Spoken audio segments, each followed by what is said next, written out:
Let's all say a prayer tonight for NeoJesus, the biggest piece of shit that ever rode into this town, let's be honest.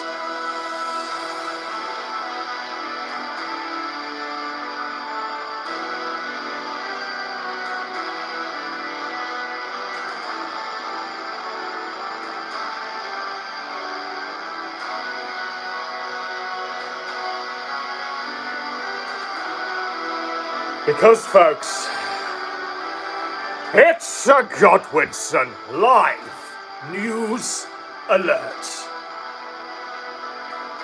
We've been incubating this one for a while, since NeoJesus dropped the video. In fact, we've probably been incubating this longer than Sinead was incubating Andy Jr. That's how long we've been incubating this one. But tonight, we deliver Scorched Earth on NeoJesus. Piece of shit. Fuck you, NeoJesus, and fuck the horse you rode in on. Because what I hate about these Johnny-come-latelys, who don't come over here, learn the law, learn to speak the native tongue, and do 10 hours of research, and think that makes them a scholar, an old pro. Well, tonight I'm going to show them how it's done. Not only are we schooling NeoJesus, but we've got lessons from the archives. The old masters are coming together to show NeoJesus how it's done. Piece of shit. You might be thinking, why is he so angry at a man called NeoJesus? What's he done? Well, if the thumbnail didn't give you any sort of inkling as to what's coming up, he went and attacked the AVGN, James Rolfe, in the most deplorable, depraved, shameless way. That's all I can say. We're going to get into the entire takedown of James Rolfe, posted by NeoJesus. We're going to get into this man's whole raison d'etre for going after good old King James Rolfe. But first, we need to just clarify a few things about the AVGN, about James Rolfe. News alert, he's not as good as he used to be. News alert, mind parasites got a hold of him, and he's not as good as he used to be. News alert, there's this fat man called Justin Silverman who likes Gengars that is in James's head now. News alert, folks. But that doesn't discredit nigh on a decade of absolute gold produced by the AVGN. Throughout his time on the internet, he's had contenders to his crown. There have been many who have decided to pop up out of nowhere, buy their video collections off eBay, Chris Bores, and call things a shitload of fuck in an attempt to become the next James Rolfe. Of late, however, there have been contenders to the crown that simply want to rape, fuck James in the skull, and throw him in a ditch. We've all seen the downfall of Cinemassacre videos. We've all seen the AVGN is an evil rapist. We've all seen them. But this one, it is noteworthy. Let's just, before we properly begin, let's talk about a phenomena that we see today. We talk about the people of the present in the space year 2022. With all of their flying cars and their TikToks and their STDs. We see all of them, right, try and retrofit figures of the past and say that they don't hold up to what they used to be. Maybe they were racist. Maybe they, I don't know, kicked a cat once. Maybe they don't hold up to the standards of today, the ever-shifting standards of the time. At a certain point, a great man becomes a great man of history, and no one can take that from them. They get a statue. You can't remove history, and you can't denigrate the figures of the past from the standards of today. Keep this in mind. Just keep this in mind as we begin this history lesson.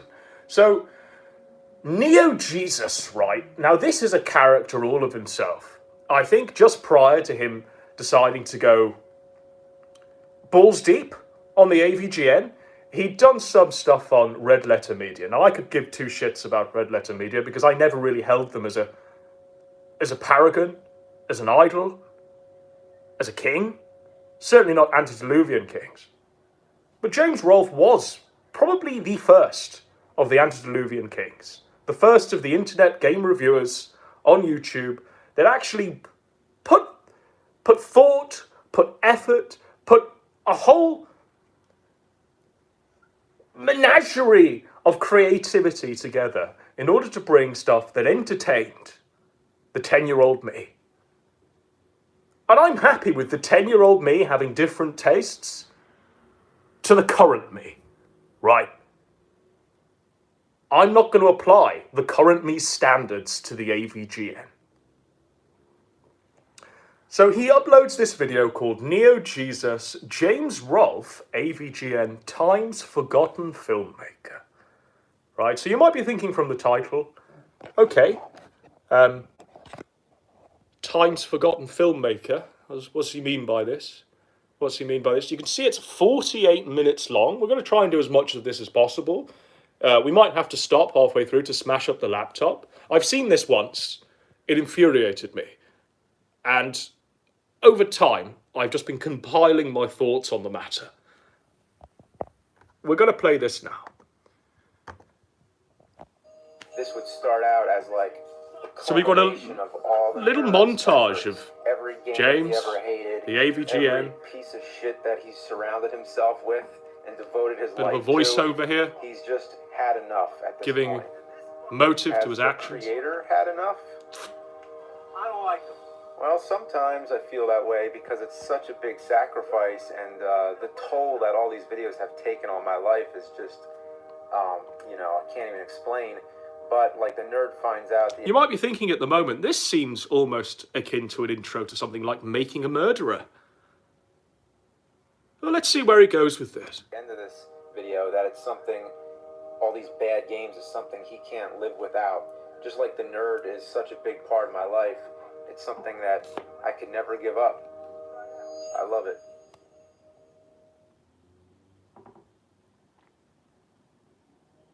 Where do I even begin when it comes to James Rolfe? Are we seeing this? Are we seeing this? Are we seeing this? This guy is going to try and paint James Rolfe as the next Ed Gein. That's where we are at this point. He smeared X's of his own blood onto photographs of people he's covered on his YouTube videos.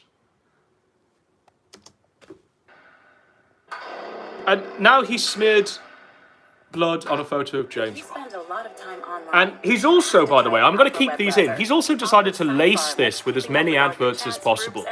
I just want you to witness this. I mean, I thought I was taking on a big This is responsibility NeoJesus, when I right? decided to talk about Red Letter Media. But if you think it's hard trying to explain the complex role that RLM had in pioneering... So, NeoJesus, what a badass.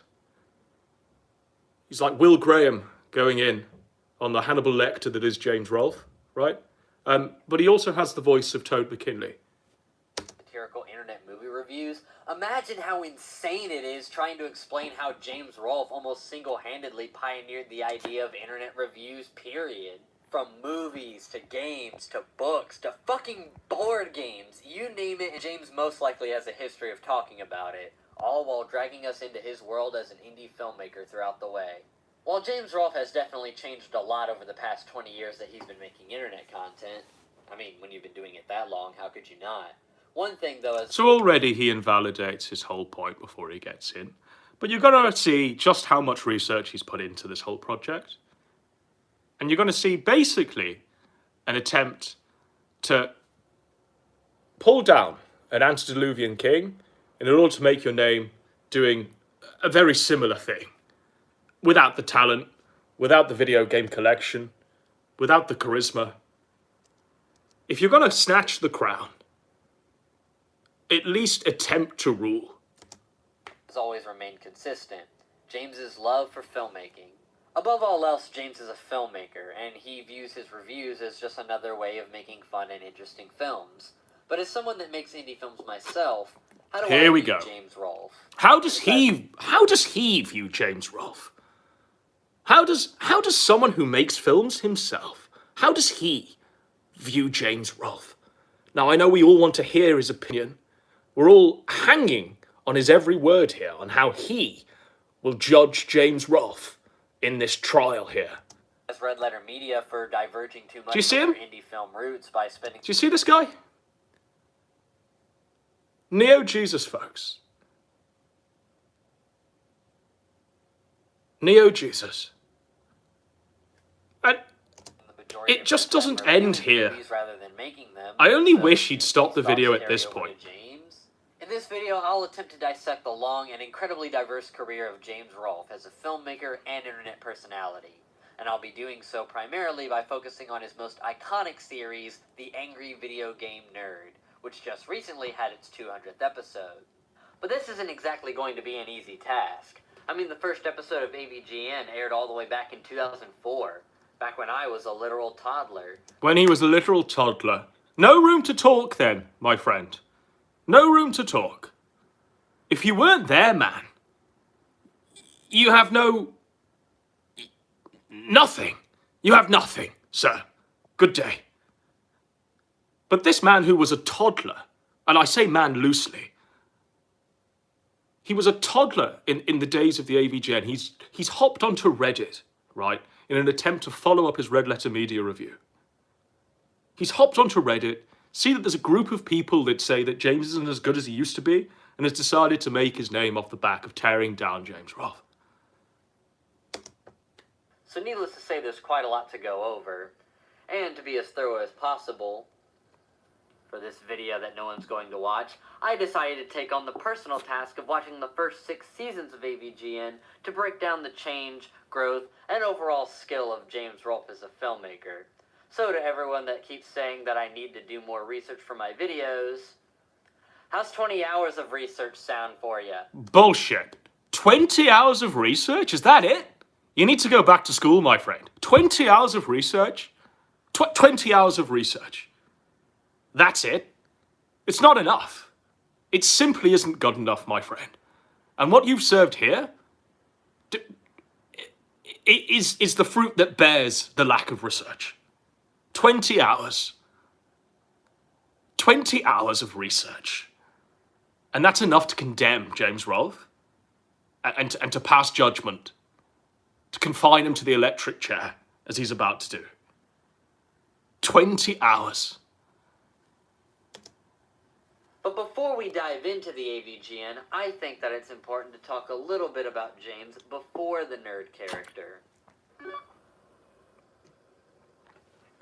Prior to creating the first nerd episode, James had been making films ever since he... So you see how he did that then? You see how he did that then, folks? He put films in quotes. Passive-aggressively. What a piece of shit. Every second of this takes my breath away. A lot of his early films were little more than just home movies made on a VHS camera. It wasn't until he went to study film production at Philadelphia University of the Arts that he started producing... So clearly he's just reading the Wikipedia. You know, the 20 hours of research I don't think extended this far. ...story of how he became interested in filmmaking. It wasn't until after graduating, however, that he would record a short one-off video that would change the course of his entire career. Filmed from a small bedroom at his parents' place, the classic review of Castlevania II Simon's Quest would plant the seeds of what would ultimately become the AVGN character. But at the time, it was just another short film project for James to add to his ever-growing filmography.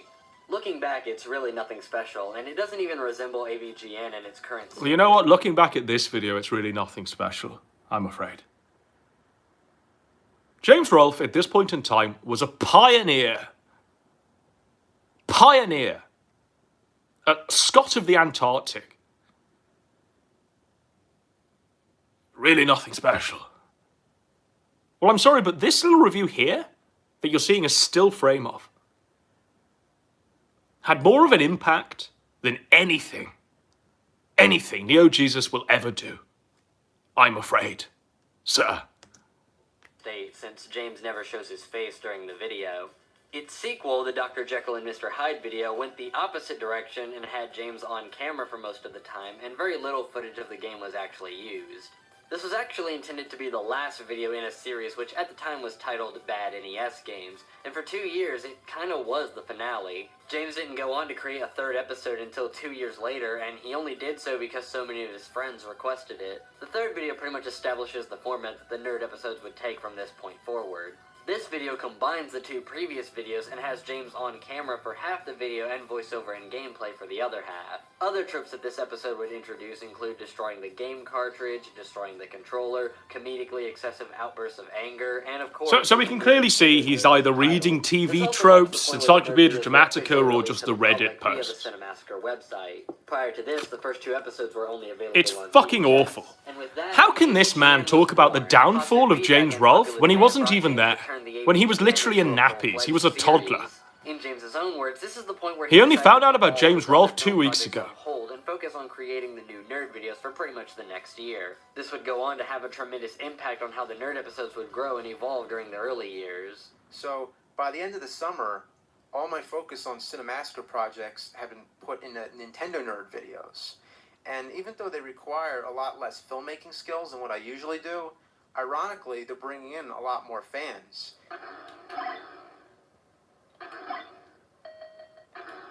Season 1 of AVGN contains 17 full-length episodes, as well as a few bonus videos, which were most likely attempts by James to continue figuring out the character. Some of these bonus videos are good, like the Console Wars video, but most of them are just mediocre, like the movie quote series where James finds a quote... It's nice that, you know, we've got your opinion on the matter, NeoJesus. He's going to tell you, by the way, how James should have improved back in 2006. He's going to tell you, by the way, that James in 2006 should have bought a camera from 2022 and used that to make the videos. And that would have elevated them from beyond being just mediocre, right? From a movie and just says a few things about why it's an interesting quote. All right, good one. Movie quote of the week. At the time, these reviews were probably some of the highest quality content on the internet. Well, they certainly dwarf yours. Things on the internet by itself was still a new concept. But to go as far as... I mean, already you can see the charisma of James Rolfe being murdered, smothered by the voice of NeoJesus. No one would have ever imagined doing something like this back then. Even if they had, it's unlikely that it could have been executed this well, because a lot of the film equipment that James had access to back then wasn't as easily accessible as it is today. His mic quality, at least in the voiceover sections, is really good for 2006 standards. And keep in mind, this was back when pretty much any condenser microphone would run you over $500.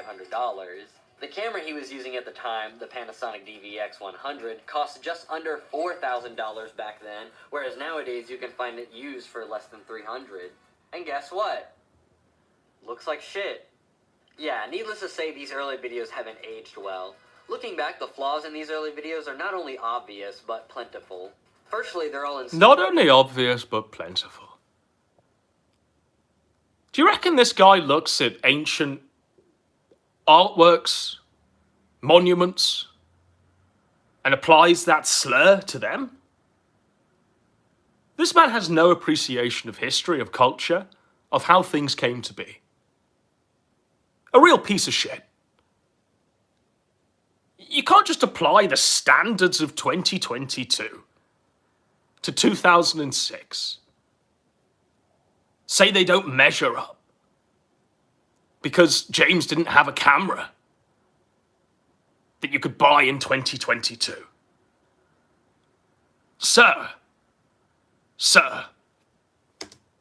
Definition, which is at least excusable since HD didn't really exist yet. But because of the poor quality, most of the episodes are blurry, poorly color graded, and overall hard to look That's at. Kino Dogme. James hasn't yet refined his acting. I'd rather have a blurry, poorly color graded video made with heart and charm than this soulless, what would you call it, soulless Wikipedia reading, interspersed with clips of James and his own ego, in order to prop himself up. Third, and this is probably the most annoyingly obvious one, but the difference in mic quality between the times where James is on camera and the times where it's just voiceover is jarring, to say the least. Oh, God forbid. God forbid the differences in mic quality. Oh, it's almost as though it was made in 2006. God forbid the differences in mic quality. You know, I'm getting faint just listening to it. Oh dear. Oh dear. Had basically no sound. This is a man who probably complains when a film is in black and white. Whenever he's talking on camera. Not only that, but the two mics aren't EQ'd to match each other. Oh dear. The voiceover has a much stronger low end than the on-camera audio. Why he didn't take time to... Heaven forbid. You know what? I think for that crime, we should just hang James from the rafters. I think we should just execute him now. Get a grip, sir. Get a grip. It's not like EQing would have gotten boy. The horrible room echo, so maybe he just didn't see it as worth it. Most of these issues would continue even far beyond Season 1. In Season 2, James makes more of an effort... Maybe they were a deliberate continuation. Boy. Wow. Son. You get to play the game. Maybe they were a deliberate continuation. That's exactly what the... In order to exacerbate the spirit of 2007 into future years. However, the nerd episodes continue to get more and more complex and feature more of James's indie filmmaking skills. I don't think James gets enough credit for this, but he does a really good job of convincing the audience that he's actually playing the game as he talks, which is quite the creative deviation from the now typical, I already played the game and here's my thoughts on it format. His videos are more about capturing the experience of what it's like to actually play the game, and I think that's had a huge impact on how the character resonated with the audience. Season 1 also establishes a series of tropes that would... He doesn't know, because he wasn't there. But he's read something that sounds convincing to him and decided to read it aloud and pop in this video. Unfucking believable. He thinks that's why the nerd took off. Why not read a few books? Come back after more than 20 hours of research? Go back to school a bit? Time travel back to 2007 a bit? And then form an opinion. Worthless piece of shit.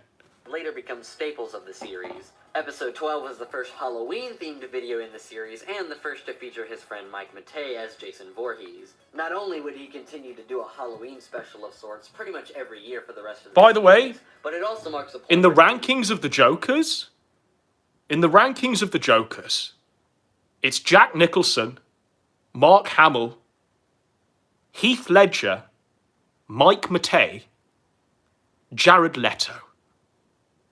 I don't class the Joaquin Phoenix one as canonical, because he never fought Batman.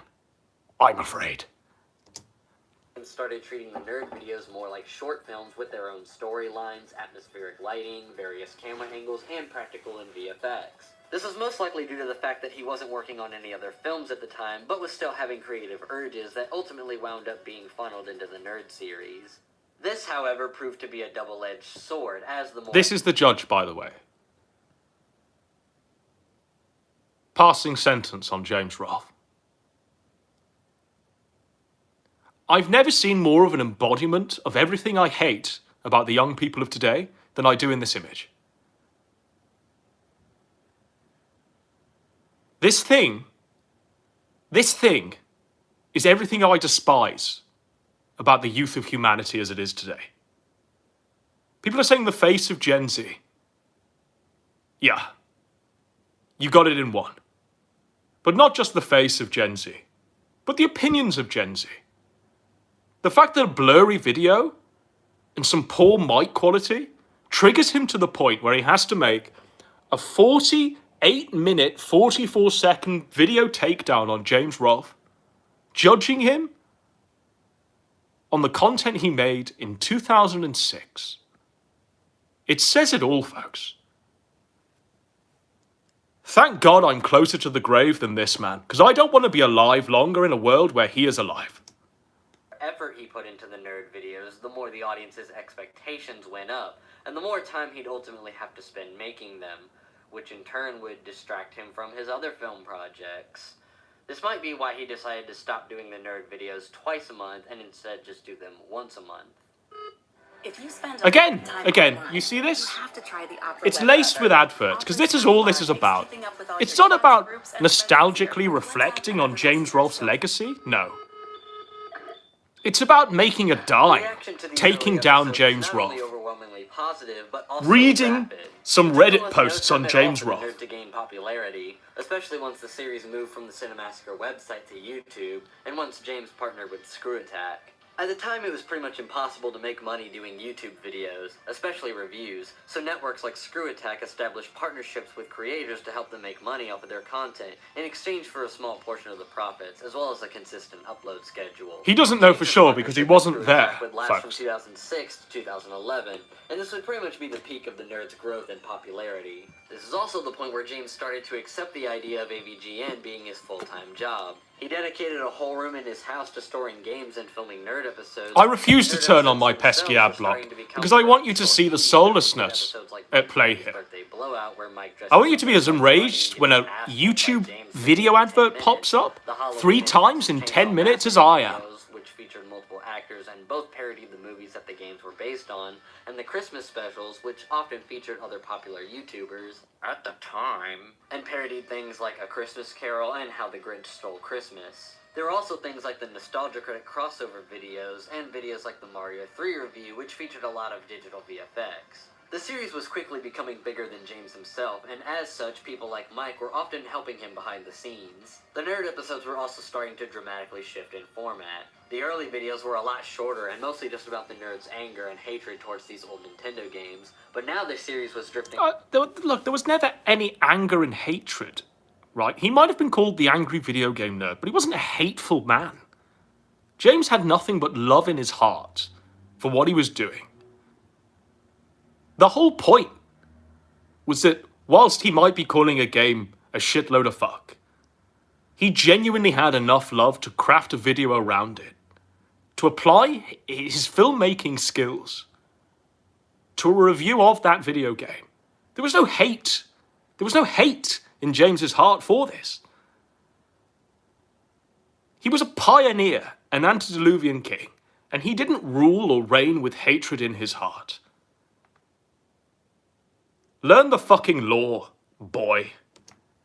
Away from the angry part of the show's title and leaning more towards the nerd part of the show's title, with James almost taking the role of a gaming historian. Apart from the actual game reviews, there was an emphasis on talking about gaming history and the cultural significance of certain games and franchises. This would naturally increase the runtime of the nerd episodes and paint the series as more of an edutainment show about games and less of a comedy show about this angry game reviewer.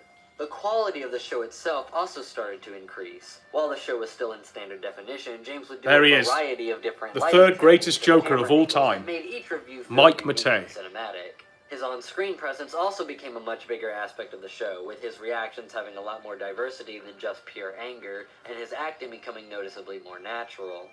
But there's something dramatically different about these newer episodes, apart from the production value. And it's not immediately noticeable, so if you're somebody that just started watching AVGN around this time, which is when most people started watching AVGN, then you might... But not him. Not him, right?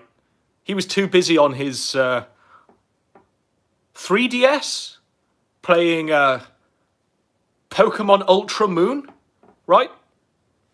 This is what this guy was doing when he was a child. And then a few years later, this kid decides to weigh in on James Rolfe. You know what, boy? Son? Maybe it's time to just go back to school before you weigh in, before you decide to cast judgment. Maybe it's time to learn to walk before you learn to crawl, my friend. Might not even notice it, but nevertheless, it's still important. I'm talking about... Johnny-come-latelys, I fucking hate them. On the surface, it may seem like the comedy hasn't changed that much, if at all. But upon closer inspection, we see a very subtle shift in exactly where and how the comedy is being directed. And I think the best way to start is by showing this clip from a 2006... By the way, this man's arbitration of what he decides comedy should be, and his totem pole of the comedy greatness, is... How I Met Your Mother, The Big Bang Theory, and some memes he's seen on 4chan. That to him is the apex of comedy from which all other work of great antediluvian kings should be judged against. Fuck you. Fuck you. Bazinga. That he made about the creation of the nerd Piece of shit. While in real life, I like the game to a certain extent, but in the review, I pretended that not only do I hate it, but I'm pissed off and I can't get over it. Like, why would anyone bother to complain about a game that's so old, and why would they still be playing it? Well, that's the whole joke. At this point in time, it's very obvious that James intended for the nerd to be the overall butt of the joke throughout the entire series. The joke, so to speak, is that the nerd is a loser that has no life outside his hatred for games that made him angry as a child. No matter how mad he gets, no matter how many bad things he says about the game, it doesn't matter. Nothing will happen besides the nerd's perpetuated misery and the rest of the world's overall indifference. In a way, he's the ultimate parody of toxic nostalgia. The idea of toxic nostalgia. The first of the Gen Z terms applied to James Rolfe. Toxic nostalgia? Toxic nostalgia. Toxic nostalgia, folks.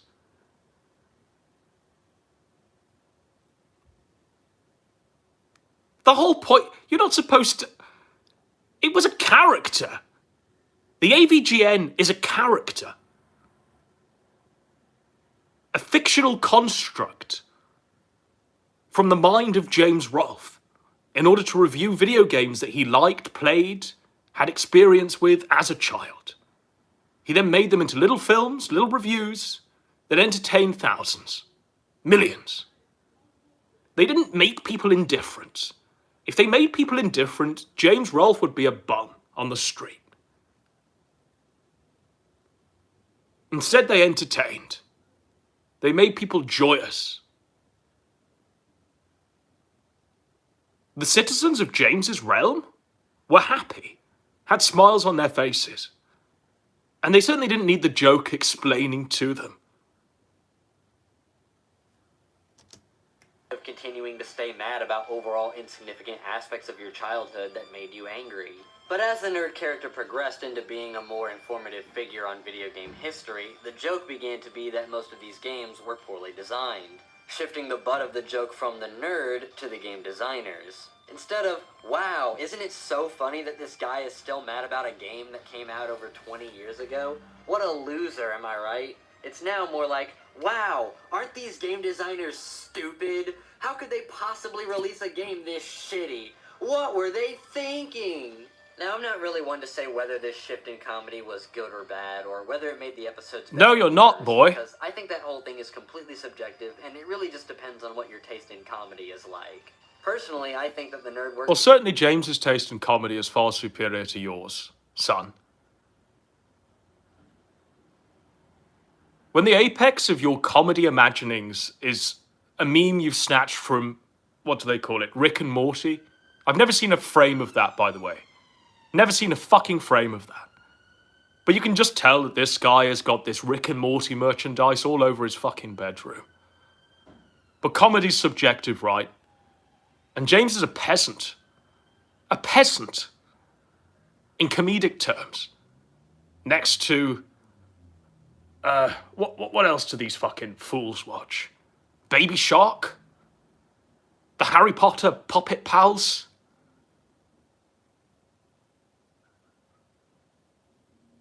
It infuriates me, ladies and gentlemen, that we've got this Johnny-come-lately, fresh out of diapers, attempting to snatch the crown from James Rolfe. Even Chris Balls didn't have this much gall. Very well as a At least Chris Balls waited till he was in his mid-30s to come after James. And his character is still exaggerated enough to where it's very clear that the butt of the joke is still mostly him, and the fact that he's so bitter and resentful over things that are really not a big deal. But this shift in comedy does tell us one thing. This will not last. Eventually the nerd will lose the nostalgia factor for most of his audience. As he continues to talk about games he played as a child, he'll eventually run out of games that he actually remembers from that time, and he'll eventually run out of games to talk about from that era that anyone else actually remembers. As the series progresses, he talks about newer and newer games that try and keep the nostalgia factor going across multiple generations of gaming, but there's a drastic... Well, surely that game there, is that Sonic the Hedgehog from 2006? I mean, that was when this guy was born. So, I mean, the nostalgia factor is there. That is an old game to you. You know, an Xbox 360 might as well be prehistoric to you, NeoJesus. So it sounds to me like he was keeping up a good thing, right? When he holds a NES game, or an Atari game, or a Mega Drive game, he might as well be holding a stone slab to you. That he talks about games he grew up with, and the way that he talks about games that he experienced as an adult. Not only that, but as games get newer and newer, there starts to be more and more quality control, meaning the pool of genuinely bad games worth talking about is getting smaller and smaller. Is that true, folks? Now, I know a lot of my audience plays video games, as indeed do I. Is it true that in the space year 2022, there are simply no bad video games? Because the quality of the video games is far superior. Because they've had many designers on them. Is that true, folks? Is it true? Or is it actually true that a lot of those video games from the past are better made than the shit we see today? Right? If anything, video games have gotten worse, folks. At this point in time, it becomes clear that this eventually will stagnate, and that this joke can't possibly go on forever.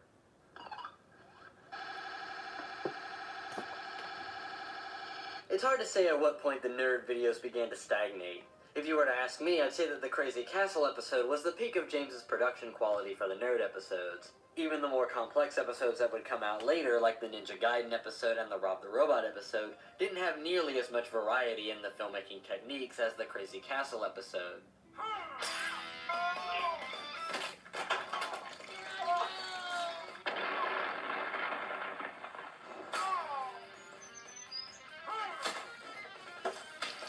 This is Kino.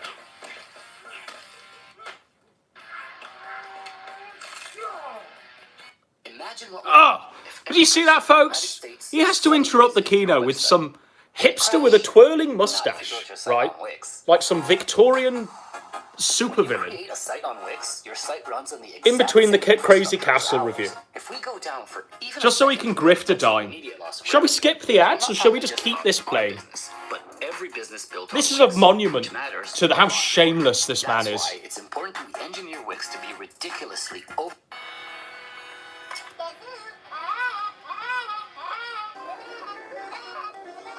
Now I don't want people to get the idea that I'm belittling James Rolfe for creative stagnation with this. Who are you to belittle anyone, boy? Who are you? Son? Kid?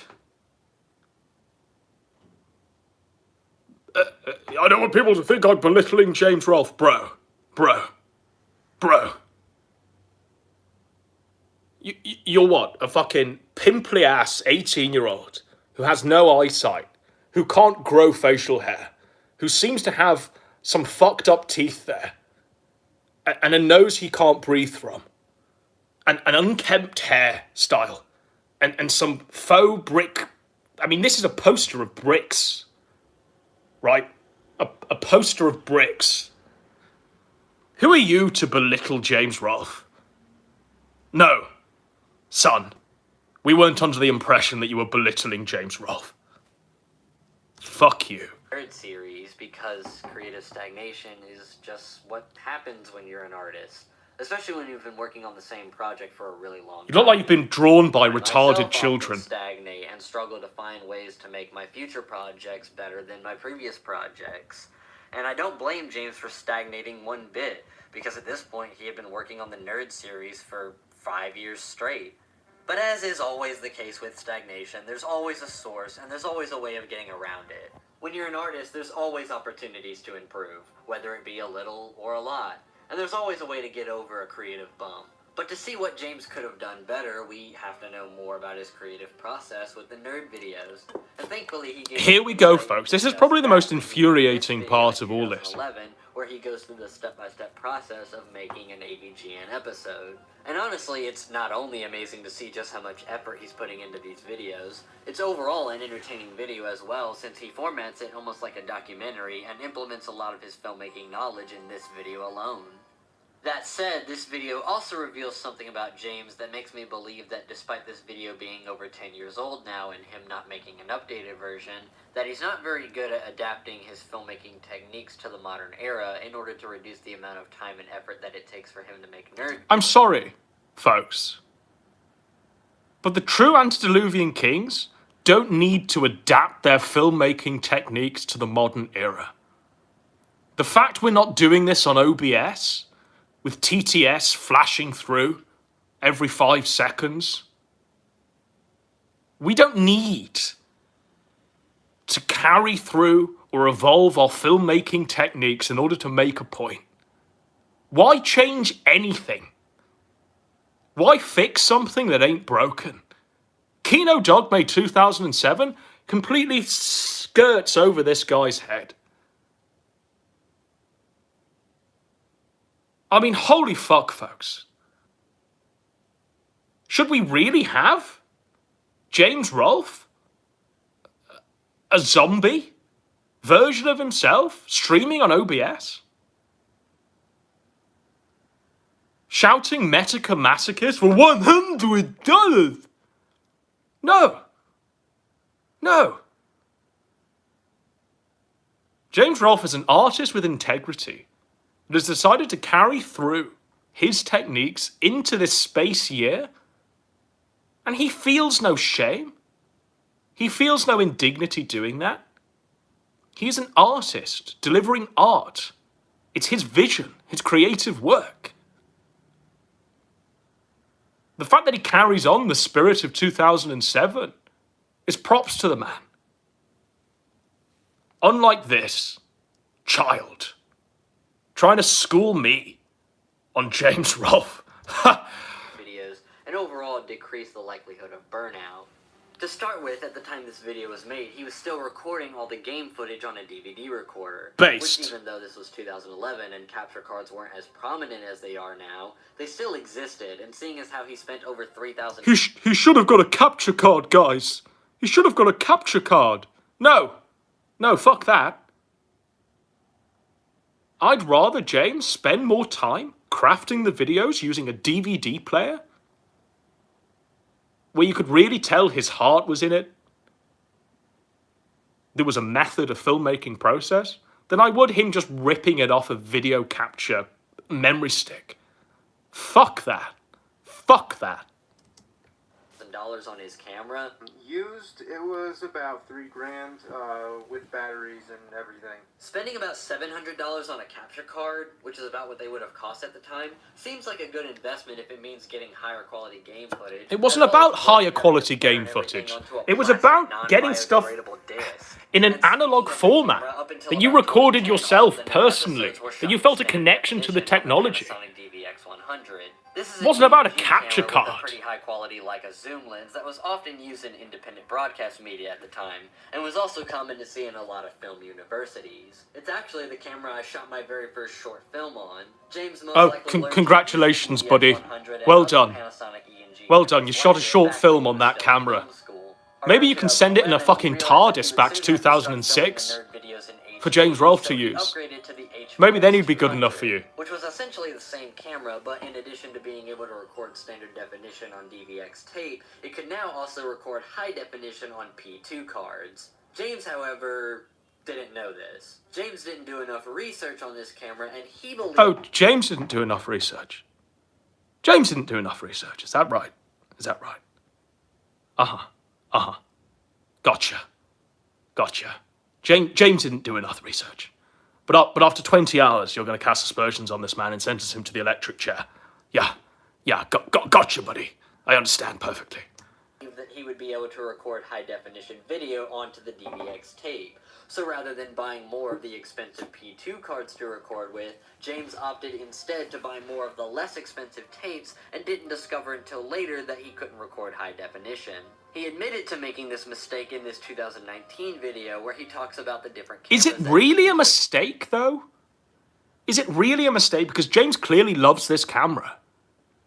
He clearly feels a connection to this camera. Clearly he feels that his artistic integrity can be channeled through this camera. Right? I'm going to make a little confession about every single video I've ever created. The edited ones, right? They were all made. All of them were made on a shitty Samsung Galaxy S6.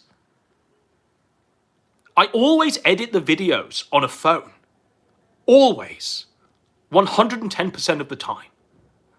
The most recent ones I've recorded and edited on an iPhone 7. Do you know why? Do you know why I do this? Do you know why? When it's harder to do that, by the way. It's a lot harder to do that than it would be if I just downloaded Sony Vegas or Premiere Pro or Final Cut and did the videos that way. Do you know why I make them on a phone? Because I feel more of a connection to the video I'm making, to the creative vision I'm putting out. You can speak to anyone who's ever seen me edit. You can speak to anyone who's ever seen me edit. I mean, PPP can testify to this, because I made videos when I was there, and all of them were made on that shitty mobile phone. There's soul in it. Soul. I liken it to being one of the old filmmakers, right? Where you were cutting and splicing the film yourself. The reason why James didn't decide to go to fucking 2022 and buy a camera there and bring it back to 2006 is because he fucking loves this camera. It did the job. It accurately portrayed his nostalgia, however toxic that may be to NeoJesus, right?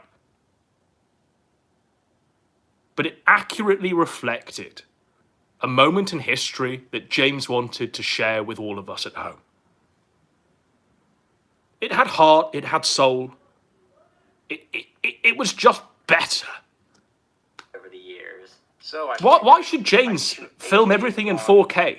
What the fuck? So in case the P2 cards don't work out that great, so I kind of have, I have two options, right? Nope, this camera only shoots HD on the P2 cards. This mistake later led to a constant change in the aspect ratio of the nerd episodes. Oh dear, Most episodes being not a shot change in the in aspect 4:3, ratio. but certain ones like Winter Games and Star Wars were shot in the 5:4 aspect ratio. It wasn't until episode 100 when the series finally went full HD. Now, I'm not bringing this up. You know what? If I could stream from this mobile phone in 4:3, I would. 4:3 is the most based of all the aspect ratios. Unfortunately, it doesn't let me do that. But if I had the option to, I absolutely would stream in 4:3 because I know it would repel insects like you, boy. If I could stream in 360p and not be automatically upscaled to whatever this is, I would do so. I'd do it in 144p to automatically repel the audience that I don't want.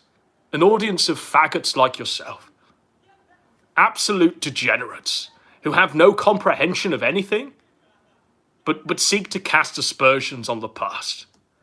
To make fun of or in any way berate James, because what this all really boils down to is just a simple mistake that I'm sure any filmmaker could have made. In fact, the only real reason I bring it up at all is because it's somewhat related to my next point, which is just what the indie film scene was like in the early 2010s when he bought this camera. Now, at the time that all this was going on, I was literally a 10-year-old and had no direct exposure to the world of indie filmmaking. But let me just impart something to you then, son. You've got no direct exposure of the world as it is now. You're streaming from a bedroom that's barely lit, with a poster of bricks behind you. You look like you haven't stepped outside the house since you were 10.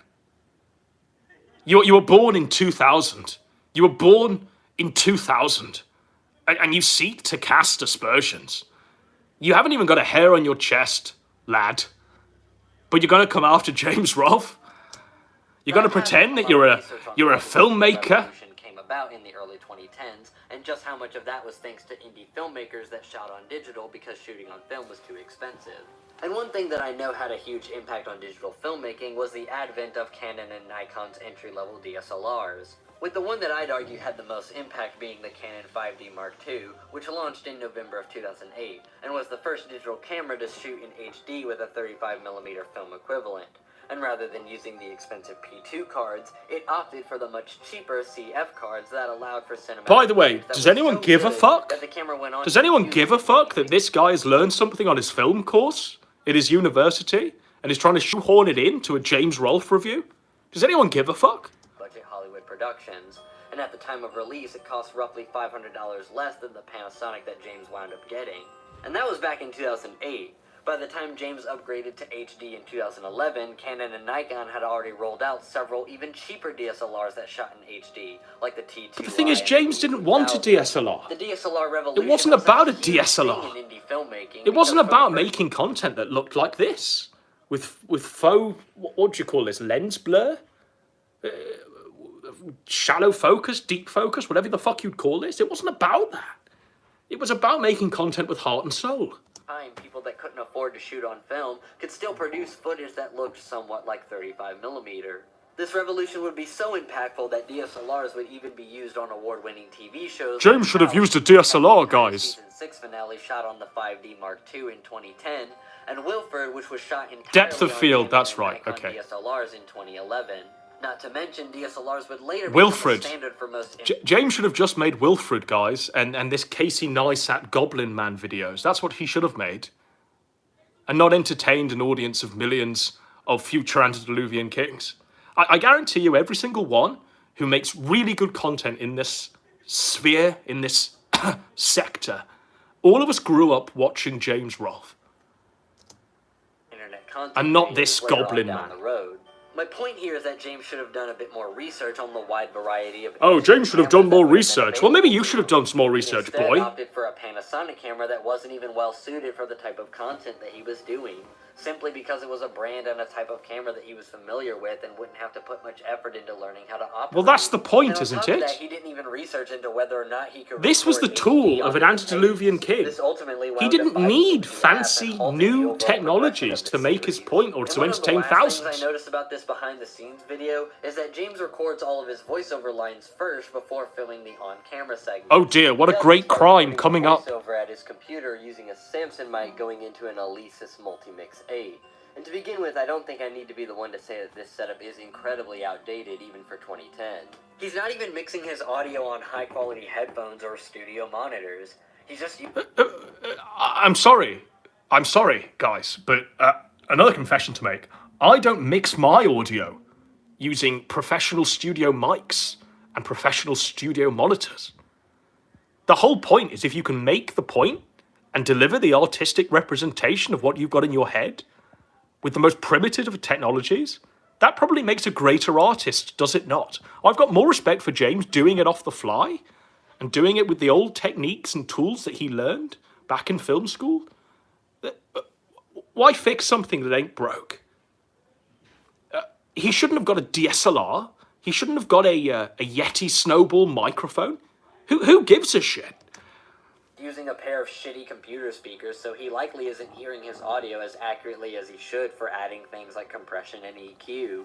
It's also a bit strange to see him recording audio with a $50 Samson mic and a mixer when condenser It's not mics strange, it's for based. voiceover work, and cheap condenser mics like the Blue Spark were beginning to become readily available in the early 2010s. On top of that, audio interfaces like the Focusrite Sapphire Pro 14 were also starting to become the industry standard for analog to digital converters for home recording. Is this really, by the way, the generation of fanboys that Red Letter Media have birthed?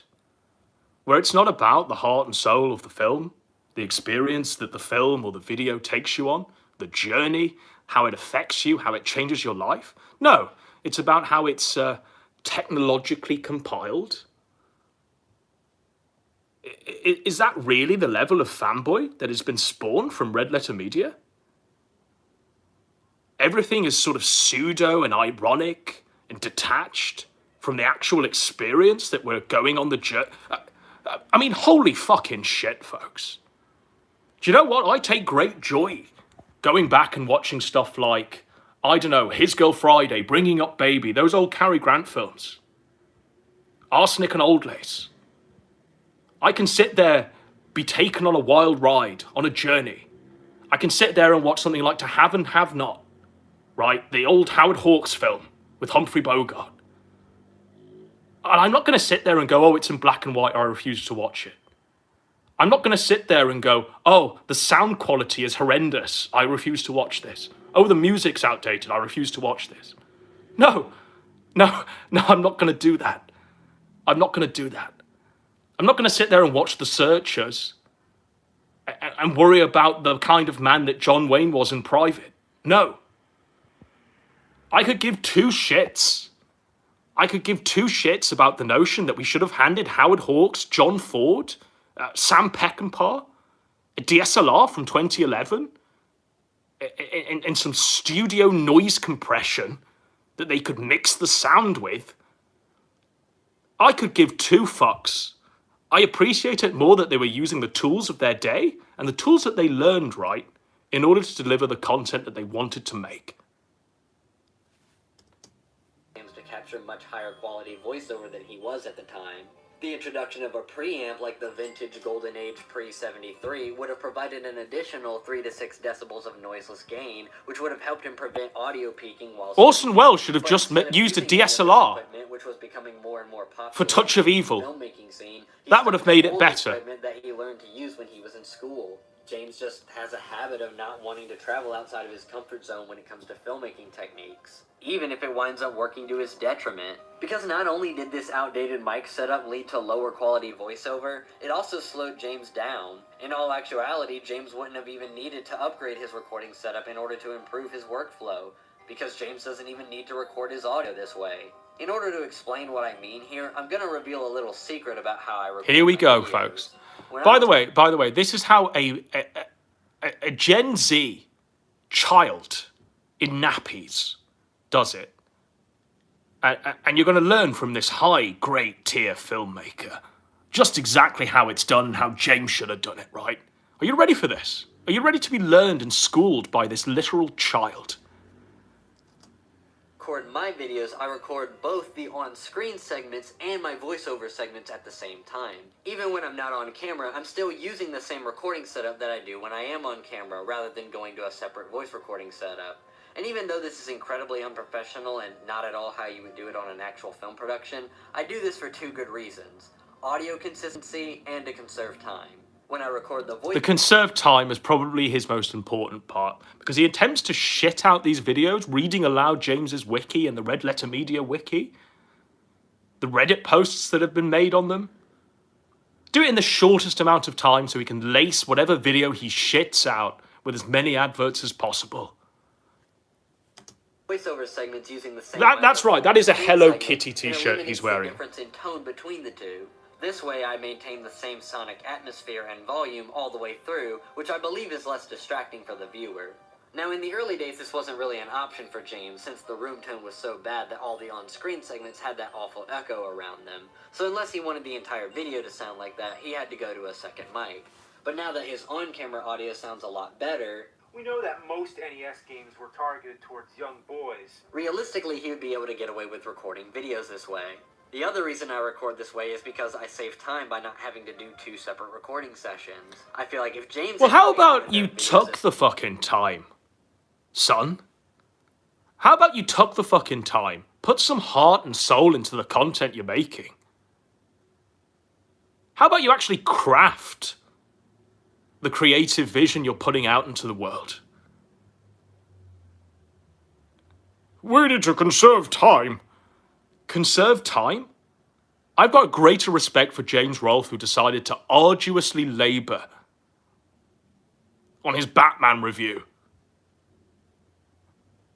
than I do for you, who spent all of 20 hours of research on James Rolfe, probably about 2 hours compiling this video, in a Hello Kitty t-shirt, in front of a poster of bricks, where you egotistically decide to shoehorn in the 10 minutes you've been on this film course and apply it to James Rolfe. No respect, boy. Kid. This way, it would have been highly beneficial since he theoretically would have been able to save time as well. And the final product would have overall been better since the would it really? audio was recorded using a condenser boom mic, and the dynamic mic used for the voiceover doesn't produce the same sonic atmosphere that is associated with... Get it, guys. He said Sonic, so therefore the hedgehog has to be on screen at all times. It's the third time he's done that, by the way. Or at the very least had another boom mic that would be used just for voiceover. Now, since this video came out, James has changed a lot about the way that he makes videos. But even when he is integrating new filmmaking techniques, he's always doing so late in the game that it honestly just reaffirms my belief about him being stuck in his film school ways. He's stuck in 2007. James is here to bring the Kino Dogma 2007 into the new space year of 2022, 2023, 2024. Of course he's going to be the slowest one there and the most resistant to these new advances in the filmmaking world. It's James fucking Rolfe. Like, he built his whole thing around being nostalgic for the things of the past. For being an antediluvian king, quite literally.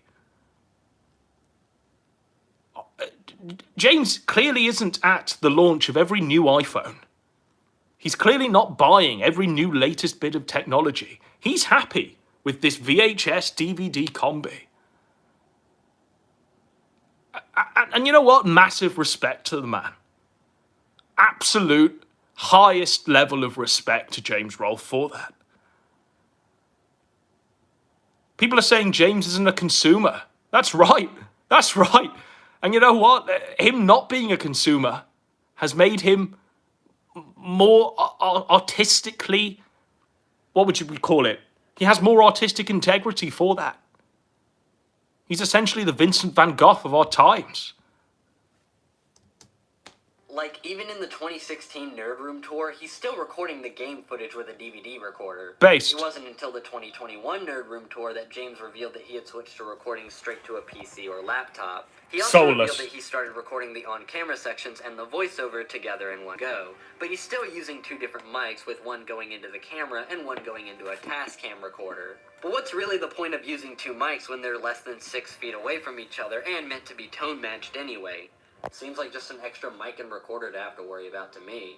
Not only that, but even when James upgraded his camera again, he went with another Panasonic E&G camera, the AF100. Which, while this is a solid camera, it has a tiny Micro Four Thirds sensor that doesn't produce footage as cinematic as some of the other cameras that were available to him at the time. Oh dear. Oh dear. He didn't buy a camera that would produce footage as cinematic as other cameras that were available at the time. Is anyone else dumbfounded? You know what? How about you just keep your opinions to yourself, boy? Son? Lad?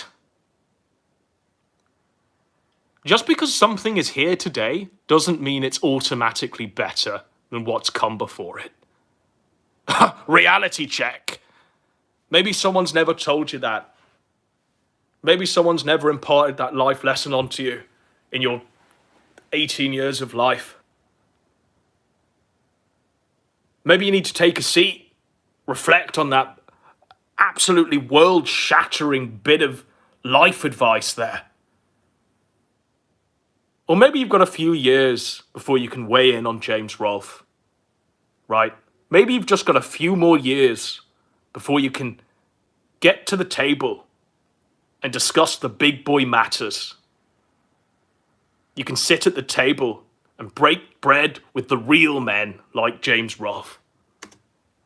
And back in 2012, there weren't many cinema lenses being made for Micro Four Thirds cameras. Only now are we starting to see that sort of thing with the new Mica cinema lenses. And you'd think that a filmmaker like James would be discouraged from buying a camera that doesn't give him the ability to use cinema lenses, which have been the industry standard pretty much since the dawn of cinema. But in all honesty, I don't even think James took any of that into account, because all he knew is that Panasonic cameras are what he's used to. His past two cameras didn't even have interchangeable... That's exactly it, NeoJesus. That's exactly it. I mean, he's just using things he's used to because he has a connection with them. I mean, that's the reality of it, NeoJesus. It's James Rolfe, the angry video game nerd. I'm not expecting him to skydive in travel vlogs in 4K. I'm not expecting him to run round with a DSLR camera. I'm not expecting him to stand in front of a brick wall poster in a Hello Kitty t-shirt and read aloud his script in one take. I'm expecting him to be James Rolfe. I'm expecting him to be the angry video game nerd. I'm expecting him to keep evoking memories of my childhood in order to entertain me and make me feel as I did when I was first watching the nerd content. Holy fucking shit. This guy has been on this film course for about 10 minutes and knows it all right. Oh, he really knows it all. Lenses. Instead, the lens was built in, so I imagine he didn't even care what sort of options he'd have for lenses, just so long as it was a camera that he could figure out how to use easily. James has recently gotten a Panasonic GH5 so he can eventually start shooting in 4K, but he still primarily uses the AF100, and the nerd episodes are still shot in 1080p rather than shot in 4K and then downscaled to 10. We're done. We're done with NeoJesus. NeoJesus can quite literally go fuck himself and the horse he rode in on. He probably does anyway. Who knows what these fucking Gen Z, toothless, facial hairless, Rick and Morty loving, Pickle Rick loving cunts do in their spare time.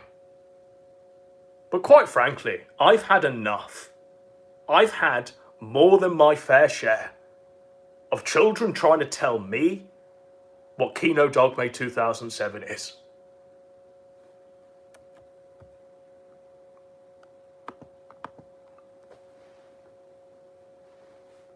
Kino Dogme 2007. It's an artistic vision. A community of creators, past and present, who want to keep the spirit of 2007 alive.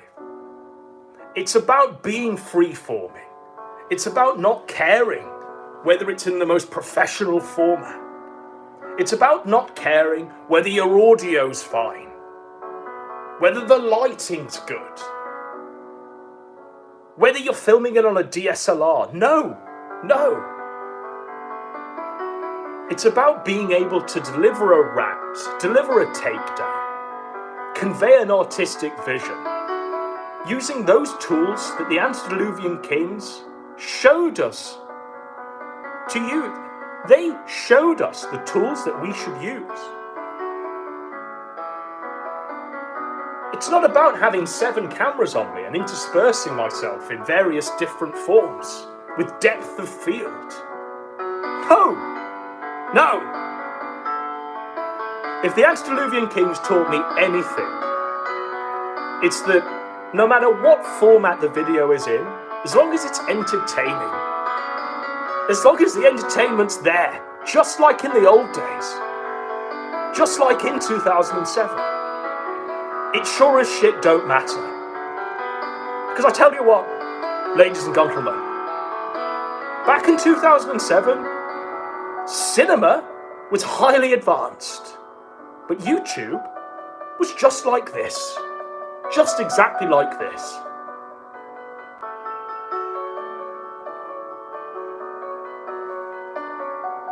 The whole point of YouTube was this. Not OBS, not 4K resolutions.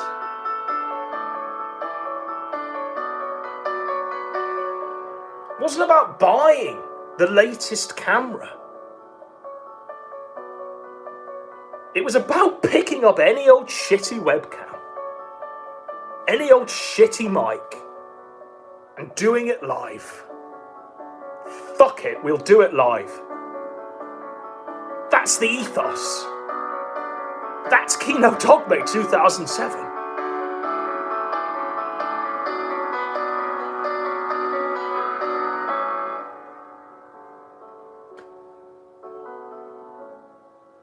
And you know what? This Johnny-come-lately, this NeoJesus fellow, he clearly misunderstood everything that he was talking about. Clearly there was an ego on the man, where he wanted to reinsert everything he's learned on his 10 minutes on this film course, right? But he's emblematic of everything that the younger generation is today. He's emblematic of the kids who refuse to watch black and white movies, of the kids who refuse to play a game older than a PS4 game. He's emblematic of everything I despise. He's a symbol of what's new and shiny today must therefore be superior to everything that's gone before it.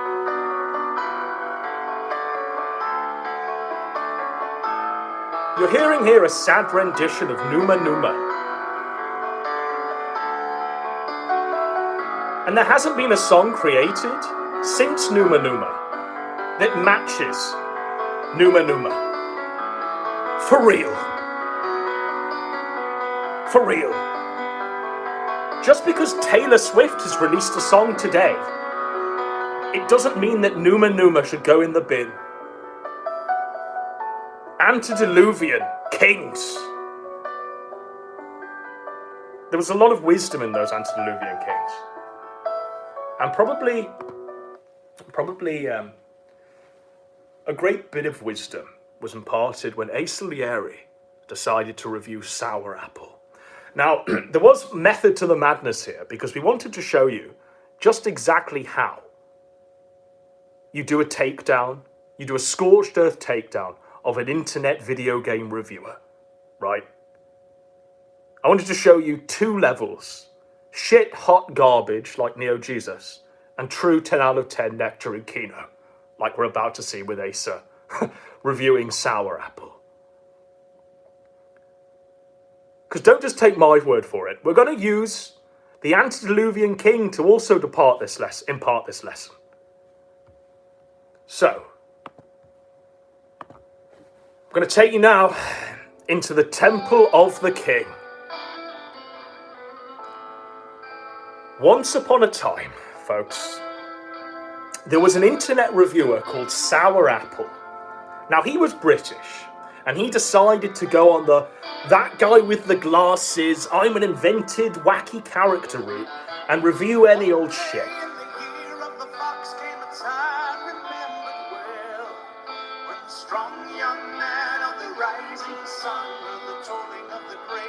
And we're about to hear the tolling of the Great Black Bell. Sour Apple's whole gimmick wasn't that he would just review a video game or a comic book or anything niche. He would review anything.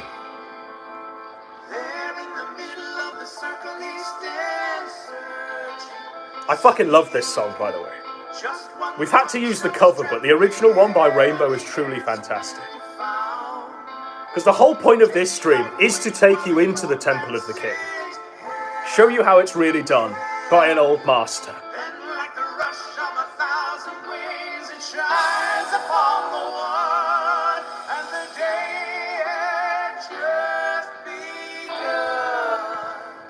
Alright, let's get him up then, shall we?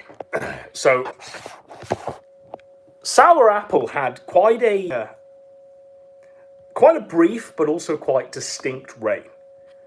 I think at the point where Asa Lieri reviewed him, he was on about 100 views a video, you know, which still wasn't much even back then. Hello, dear viewer. Right. So, this is Asa Lieri at the top of reviewing a review of 26, I believe. It's called Bobbing for Tasteless Apples. You might be thinking, why is he dressed this way? All will become apparent. All will become apparent as we continue. And we shake the trembling hand in the Temple of the King. This is how you do it, son, boy, lad. This is how it's done, my friend. Hello, dear viewer. You know what? Today I had an epiphany. I don't need to have any talent or be be special in any way or even know jack shit about any subject at all in order to be a good reviewer on YouTube. All I need to do is find the most ridiculous fucking wig I can find, rasp my voice up a little, wave my arms around a lot, put an avocado down my pants, and dress in similarly colored looking random crap I find around the house. The shittier and cheaper looking, the better. I want you to take note, NeoJesus, how he doesn't need a poster of bricks in the background, how he doesn't need a Hello Kitty shirt, how he doesn't need a fancy-ass 4K DSLR and some microphone to make his point. This antediluvian king purely needs charisma. A space big enough for him to stand in and perform his shenanigans and antics. This space appears to be his sitting room or his kitchen, right? This is Kino Dogme 2007. This is how it's done, lad. And I could be a YouTube sensation. Hollywood, why aren't you returning my calls? Anyhow, yeah. Today's subject is sour apple. Right. King of Fighters intro. Where's this going, folks? Who is Sour Apple? I know what's coming. And this is truly, this, in my opinion, is Ace Salieri's best ever video. I've watched this about 100 times over the years.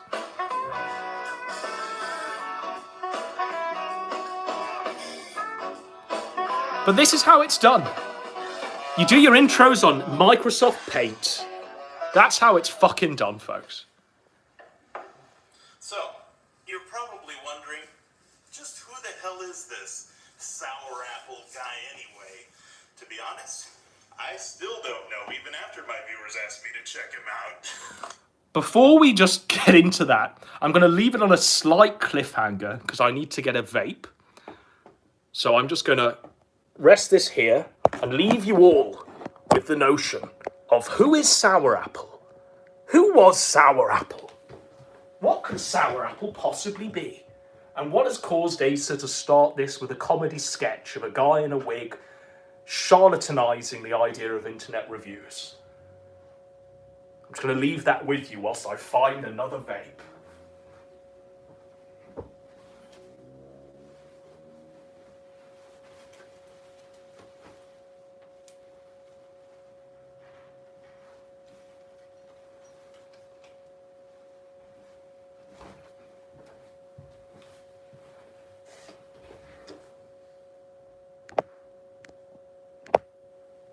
So behind the scenes, this blue one ran out, but we've got a red one now. Let's continue.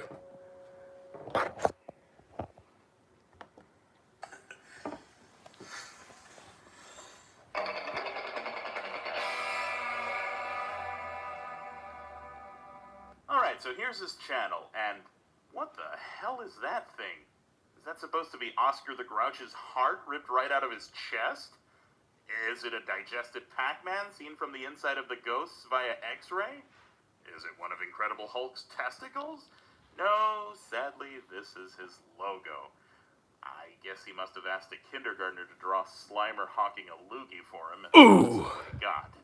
But I digress. This extremely popular reviewer rivals NC-17's numbers, as you can see here. Now, at the time, people were sort of clutching their pearls at Ace Salieri going at Sour Apple because he only had 48 subscribers, and this was really a guy kicking down. But the shamelessness on display with Sour Apple was enough for coverage. And what does he review? Well, it's in the lyrics to his very memorable and catchy theme song that he himself wrote. Review anything.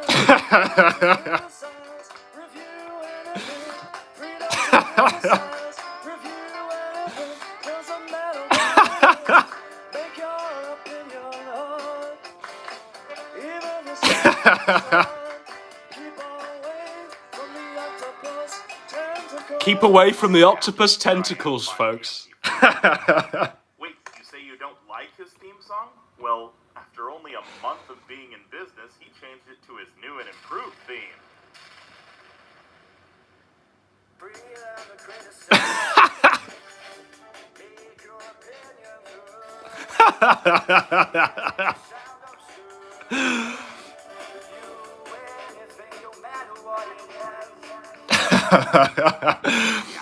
Here I am, buying the MP3.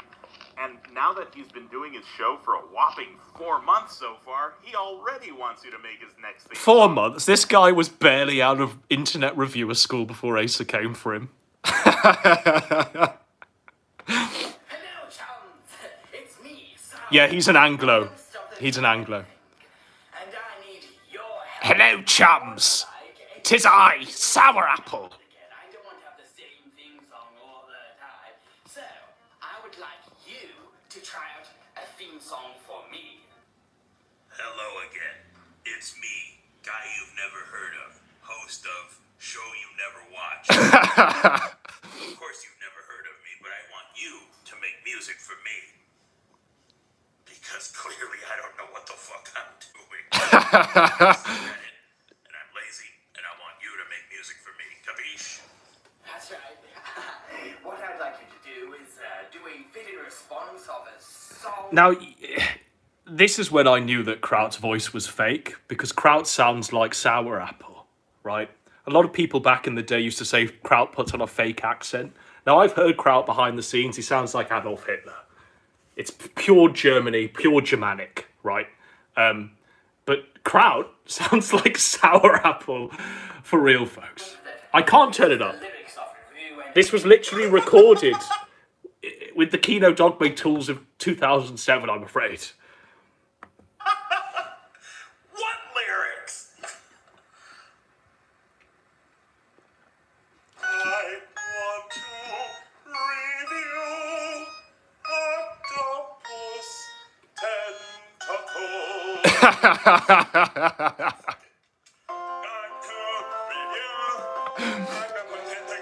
King! Observe peasants, a king in motion. I'm having quite a good time. Meaningful lyrics. And it'll be judged by musicians, music students, and myself.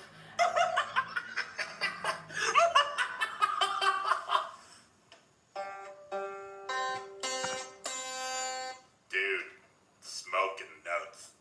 So if you've just joined us, dear viewer, Ace is picking apart the songwriting competition that Sour Apple put out, where he threw open the gates for all and sundry to compose a theme tune for the new Sour Apple reviews, where he reviews anything. Freedom to criticize octopus tentacles. And he's making sick burns based upon that.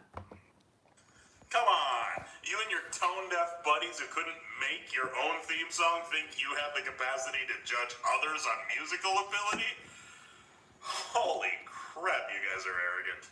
And then that song will play at the opening of future episodes of Review Anything. So grab your keyboards, slap that bass, and show It's so autistic. Dude, who do you think you are? Elton John? If anyone submits an entry for your contest, I will personally recreate the Pony Island song. Yeah, for real, Proto Squire. You know what, Squire? Sour Apple was going through my head the whole time you were doing the Squire bit. Confession. I just didn't have the heart to tell you, my friend. So many of my viewers seem to want.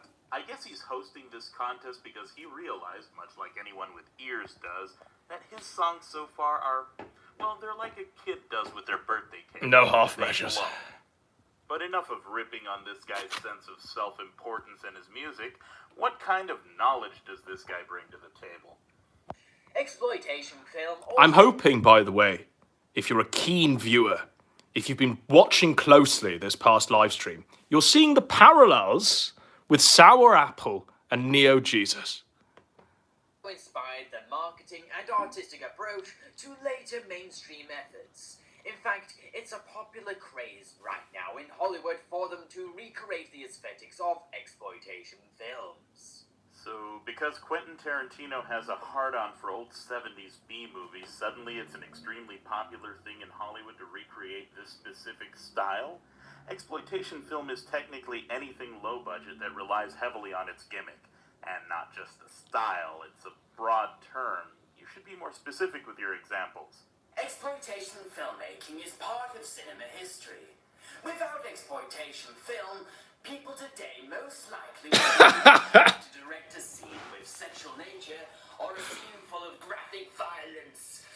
Yeah, any director worth their salt would have realized him. But I just want you to pay attention to the speech bubble that Ace Salieri's decided to superimpose on MS Paint.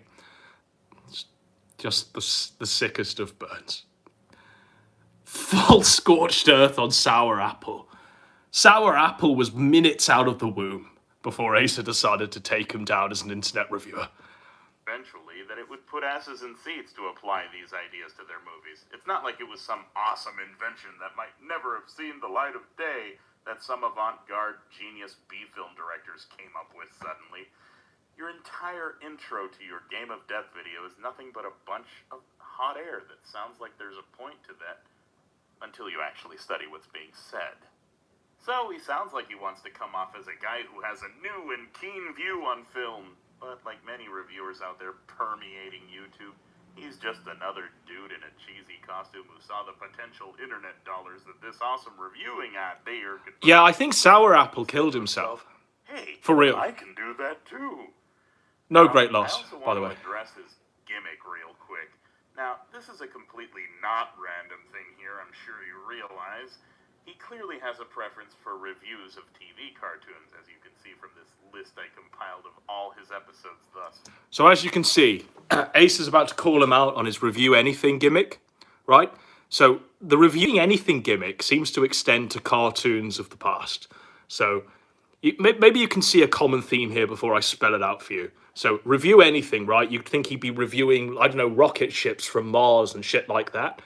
He'd be reviewing, I don't know, Walmarts in fucking cars, in, I don't know, clothes or whatever. Review anything. The possibilities are endless, but maybe you can see a common theme here.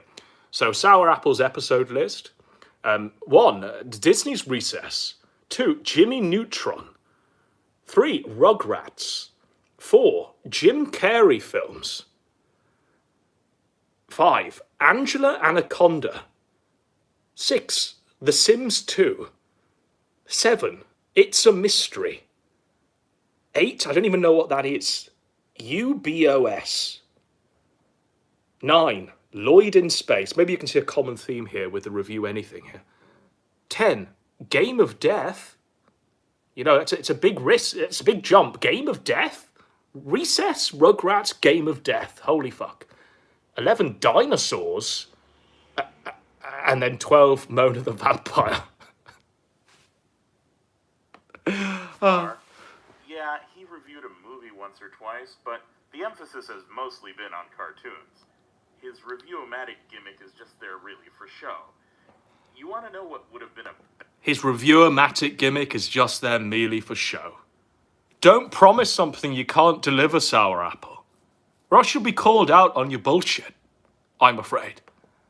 better way to prove you really do review anything? Well, how about this idea? Hello, insignificant retarded reviewer here again. You know, I asked all 3 of my viewers to give me 10 topics that I could choose at random to talk about in my next review. Now, these were the topics you chose as per my instructions. This is savage. All right, so these were the top 10 topics that were left in my comics. Casio keyboards, my cholecystectomy, the recent play I was in, melatonin, Angry Birds coloring books, this dead squirrel, training DVDs, Kellogg's low-fat granola, RPG dice, and graham cracker. Truly a range of things. Truly capitalizing on the review anything, review-o-matic gimmick that's been presented by Sour Apple. You know, he didn't lay out an array of cartoons and Game of Death, bizarrely. No, we've got granola, a colonoscopy, a play he was in, a dead squirrel and some graham crackers. Well, graham cracker crumbs. Crumbs. Some RPG dice. Of course, this must be done at random because I review anything. So we have a deck of cards over here. Now, to ensure that no cheating happens, we are going to mix the cards up nice and well. And now we're going to choose one card, and the highest card wins, and that's... What's it going to be, folks? Right, shall we go through the options? Is it going to be a Casio keyboard, some RPG dice, an Angry Birds calendar, a colonoscopy a play was in, graham crackers, what I'm going to review. granola? Casio has a 10. Cholecystectomy, king, jack, melatonin. So far, so good. The dead squirrel. Looks like I'm going to be talking about my operation. So yeah, Asa did have a colonoscopy. He did have this procedure take place. And the winner is my cholecystectomy. Now, okay. I shall now review this one, which was completely chosen at random, as you can see. It was great. End of review. Oh, Another fuck. way you can introduce be random, keeping with the theme of your show. I'm now going to choose which one of Sour Apple's reviews I'm going to delve into, completely at random using an online number randomizer. Unlike Sour Apple, who arbitrarily chooses ahead of time what he's going to review, almost always some cartoon. Okay then, so as you can see, here we have Google. I'm just going to type in random number generator. Oops, I mean generator. Alright, we're just going to go the one I already use, random.org. And as there are 12 reviews, I'm going to... So, but he's putting all of Sour Apple's content into a randomizer to use his own gimmick against him. Then he's going to pick a review at random using this randomizer and then go over it. Choose a number from 1 through 12 and then count from up to down. Oh, we get number 2. We're going to review the second one down. There you go. Congratulations. So, because the first two aren't actually reviews, we go to this one right here. Let's click, and I guess we're reviewing his dinosaurs review. Dinosaurs. Now, I imagine it's been a long time since any of you even saw a frame of dinosaurs. Maybe you saw dinosaurs when you were like 5 years old or something, but this is going to take you back in time. This is really going to take you back in time to when dinosaurs was a thing. As good as review as any. Reviewer is only as good as any of his reviews, so let's review this one. Hello, chums. To review anything. The pedanticism of it, you know, is the arm gesture necessary? Sour Apple's purely just trying to create a character that'll take off like the nerd. He's just trying to entertain people. And you've got this well, Ace has come for him, and there ain't gonna be no survivors, quite literally in Sour Apple's case. Rest in peace, my friend. Costume man. Let's hit the review generator and see what we're analyzing today. Why bother? It's only going to be another TV show. Wake me up when you review, I don't know, Elvis overdoses or something interesting. Is that the next show, folks? Do we just review Elvis overdoses? Is that what we do? Is that the next show?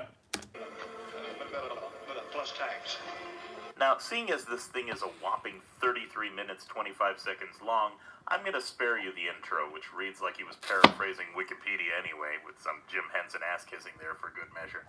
Trust me, you won't miss the generic comments one bit. Jim Henson was a groundbreaking filmmaker that brought puppetry to new levels. See? Now, many people have labeled dinosaurs as a kids' show. Personally, I believe that's not the case. To me, that's a load of poppycock. It may be a load of poppycock, but it objectively is a kid's show. It's about talking dinosaurs, Sour Apple. It's a kid's show. You know, it may be poppycock, but quite literally it is a kid's show. Just because you're a grown-ass man in your mother's sitting room, dressed like this, it don't make it anything more than a kid's show. More of a family program. Huh. I don't remember the mass adult boycotts that surrounded the show. This takes me Perhaps you back, should talk about by the way. that instead. This is your show, Sour Apple. Blanket statements and vanilla commentary that drags on for too long. Much too long. Vanilla commentary was the antediluvian term for cold take, right? The cold take hadn't been originated yet, so it was all about vanilla commentary. To amuse children. Puppetry has often been categorized as something made just for children, which is a ludicrous reputation. So the parallels, as you saw in the first half of this stream, right, where the guy, NeoJesus, decides to go on a fucking history tour of filmmaking techniques. Well, Sour Apple, in his review of Dinosaurs, the kids' TV show, decides to go on a history tour of puppetry and the techniques of handling a puppet. I shit you not. What has happened is happening now. For such a gloriously inventive art form. Oh god, now you're gonna talk about the grand old art of puppetry and why we should all flog ourselves for it not being on the forefront of popular culture. 4 words, dude. Terry Fader, Jeff Dunham. Let's first discuss the members of the family. There's Earl, the father and husband of the family. There's Earl, the father and husband of the family. You know how long it's been since I've saw Earl? Probably about 20 years. It's probably about 20 years since I saw Earl, the father and head of the family. To express racist or sexist prejudice. He's a bit dim, has a bad temper, and has a habit of being lazy. Yikes, this guy just won't shut up. I'm gonna do us all a favor now and cut it right here, right now. Based. In short, this guy never learned to summarize. He talks too much, says too little, and you can find his opinion pretty much anywhere. He's as unique as cornflakes, and that's that. Now, am I... You know it's over when you've been called as unique as cornflakes. You know it's time to jump off that bridge. You know it's time to put the gun to your head and press the trigger. Unique as cornflakes. Vanilla commentary. It's over. It's done. Being too harsh? Well, gee, Asa, everything you said sounded really negative. Now, I'd like to stress real quick that I don't hate this guy one bit. I just don't find the appeal to his show. I'm struggling to find exactly who the audience Sour is Apple, by the way, only had like 10 views a video and 48 subscribers when Asa came through. Sounding like he's an edgy, different kind Smothered of him in the cradle, just like Andy. That is YouTube at large. They'll just be bored. If you want to sit through long and wordy descriptions of each and every minuscule facet of a TV cartoon and intense overanalyzing of each character, you'll love him. I, for one, tuned him out after a few minutes. Now, this is all just an opinion.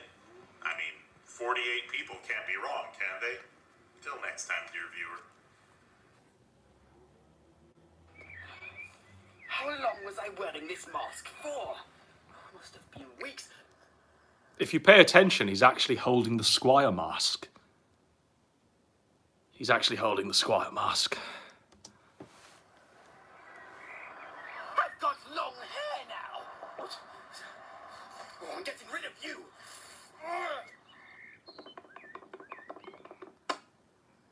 What are you doing on my crop, you crazy green man? This, by the way, was the first time anyone had ever played the same character. The same actor had ever played the same character facing the screen on a head-on angle. This was basically what I'm trying to say is that Movie Bob stole his whole shtick from Sour Apple. That's what I'm trying to say. And this was the first time this sort of filmmaking was ever done. Anyone tell you whose father thinks property? Oh yeah, one last thing. This guy also has sketches in most of his reviews. Seems you can't avoid this shit. It's like they feel obligated to act. I always thought Sour Apple looked like Razor Fist. I could be wrong, but maybe people can also see the resemblance. For you, like it's some sort of biological imperative for reviewers. Okay, till next time, for real now, dear viewer. And there we go. There we go. Okay.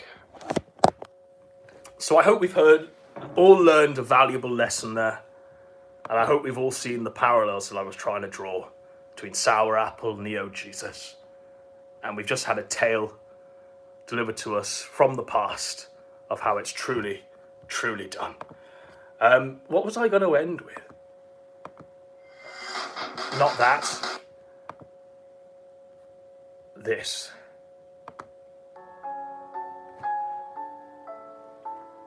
Because with these streams, they're not just on the hoof to cover the news that day to make a quick dime. They're written in here. Actual thought goes into what I produce.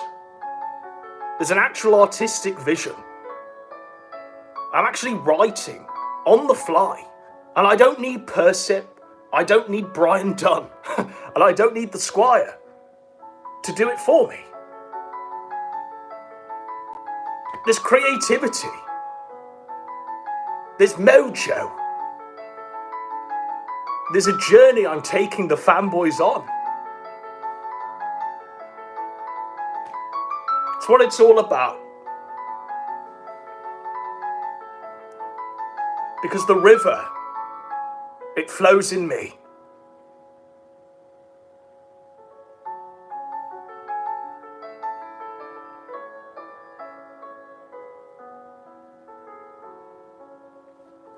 All right, I think we've got enough time for a Q&A, so ask me anything.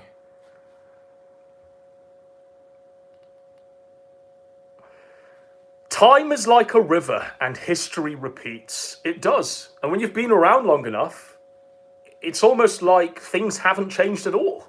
It's just the faces that have changed. Is your vape box wine flavoured? I wish. You know what? I wish I could get some boxed wine, eh? Some of that dry, powdered, boxed wine. I wish. Who are the new school of Kino? Well, if I told you, you'd ruin it for me. But currently there's a great wealth of content creators out there that are making content exactly the same as this. They don't need OBS and super chats and a weekly show raking over the coals. People who've also been raked over the coals on other weekly shows. There's a great wealth of people that produce good content.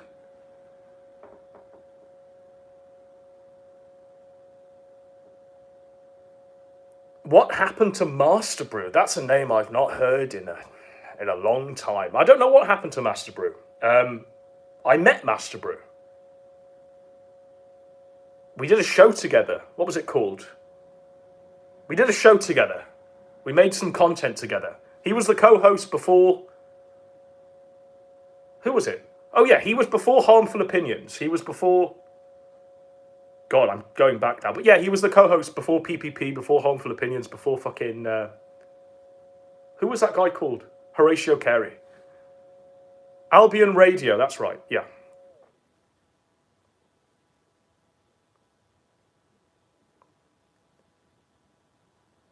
Internet war with NeoJesus. I don't think he's going to put up much of a fight. I mean, if you don't watch this and learn a few lessons, then I don't know what to say. I imagine he'll switch it off because the lighting isn't good and the audio quality's not good and we're not using OBS. Fuck you, NeoJesus, you piece of shit. Godwinson, what's the best video of all time? Now, if you're a long-term viewer, you know I like Skies of Arcadia, but I went back and played that recently, and it probably has gone down on my list. Still top 5, but it's probably gone down on my list.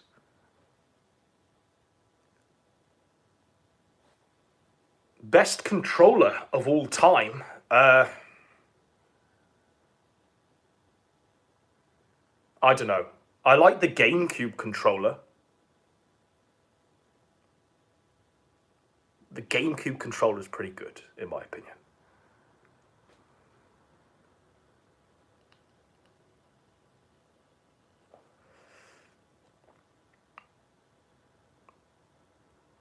I'm not, so whenever I do these mobile streams, right, the chat is very obscure and scrolls by too quickly, and I don't get to see messages unless I do this and scroll through, and then I scroll back, and then there's 1,000 more, I'm afraid.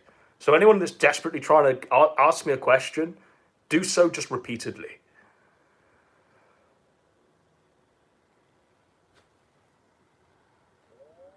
Have you seen Cog's new show on Warski? The Kayfabe Casino with Paulie Frog 64? No, I haven't seen it at all. I don't give a shit. Whatever Cog does, it sort of exists in its own phantom zone to me. You know, it's not really not really something I keep an eye on. Do you know what though? That Dan guy, I've got a lot of respect for Dan. Dan runs his own gym and has been trying to get PPP to fly out or something to go to a fight. I mean, that should happen. And I think Dan's the one that attacked Ethan Ralph in the street in Portugal. Paulie Frog is boring. I don't really know who Paulie Frog is. I mean, my exposure to Paulie Frog is, I mean, he was a writer. He was a writer on the Kino Casino. He used to send them loads of clips. I think he was like a big pay pig. Within recent days, I found out he had a drug addiction. And now he's streaming with Cog. That's all we know about Paulie Frog, I'm afraid. Yeah, hats off to Dan. So I watched a bit of a stream that Cog and Dan did. And Dan's basically like a self-made man. He went and did like an NVQ level 3 or something and bought this gym. He actually works hard for his money. Props to Dan, right?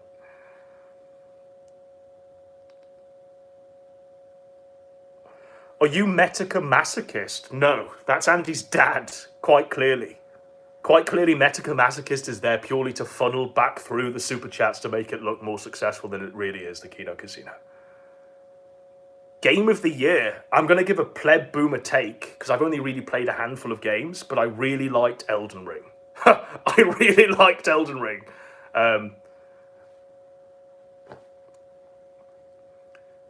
Is there any exception for ads on videos? Yeah, absolutely. Do you know what? I don't mind an advert that plays at the top of the video that I can skip and that's it. Right? I don't mind that. But if the ad keeps popping up throughout a 10-minute video, that's where I draw the line. And you know what? Hindsight's a wonderful thing. I don't necessarily mind. With the rose-tinted glasses that I'm wearing in 2022, I don't necessarily mind that Toad decided to embed a 7-minute Raid Shadow Legends NordVPN ad into his Chris Hansen documentary because at least he allowed you to fucking skip it. I know. Who is the best Superman? Isn't it Christopher Reeve? Like, for sure. And Superman 2 being the best Superman film that there ever has been made? I don't really rate Henry Cavill, I'm afraid.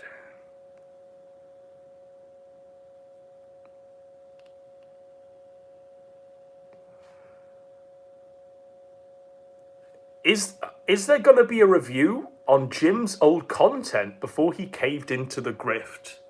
Well, here's the thing with Jim. Jim was never really like Kino Dogme 2007.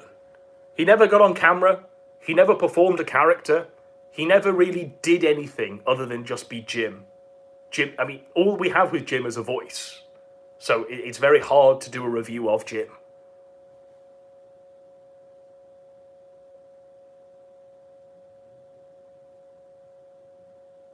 Dutton stream. Well, Dutton is the spirit of 2007, I'm afraid. Every intro to a Dutton video is amazing. I think I probably only make it into about a minute of the video.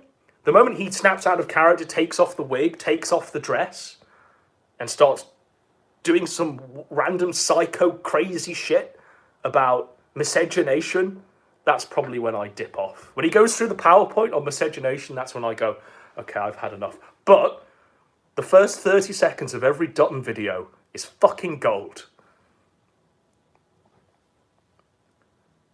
Who will go first, Wolski or Antweiler? Well, if you don't know, you should know. Spoonie's renaissance is happening right now. This has been the year of Spoonie. He's making content again. Wolski, I give him till the end of the year. Optimistically, I give him till the end of the year. He might already be dead now. He's not been posting, has he?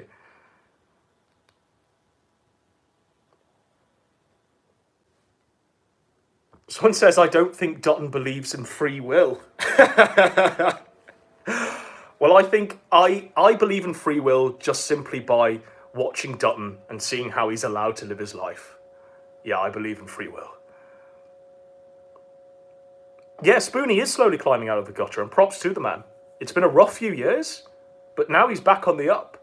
Now, he might not go back to the days of the Spoonie experiment and the Final Fantasy reviews and the fucking Ultima reviews, but do you know what? Spoonie's got what it takes within him to build himself back up to something. Because there's more talent in Spoonie's left finger than there is in fucking a litany of other Spoonie clones and people who've tried to snatch his crown over the years. For real. Are perspicacity and Squire forgiven? Time will tell. Currently, we're in limbo on that one.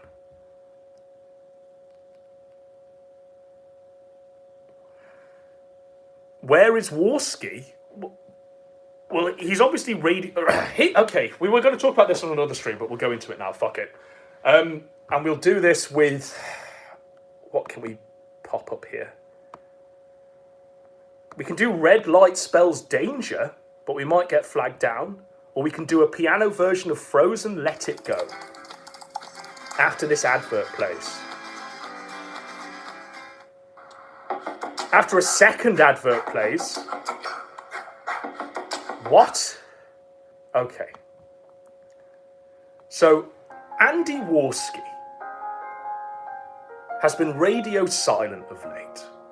He's not been posting on his Twitter. He's not been on the Kino Casino. But the shadows betray his actions. Because in the shadows, he's blocking accounts on Twitter. Plus ça change. The more things change, the more they stay the same. In the shadows, he's also handling all of the payment processing for the Kino Casino and the Kino Cathedral Gumroad.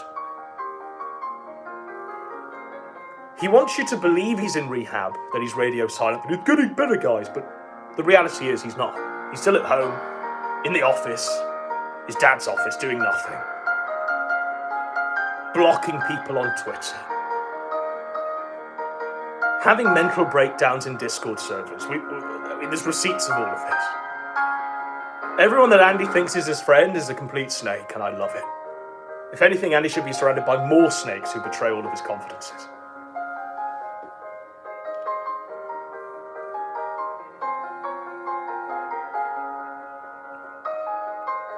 People are saying he'll be back and say he's better. I don't doubt it. I don't doubt it. But he'll be better when he's 6 feet under, I'm afraid.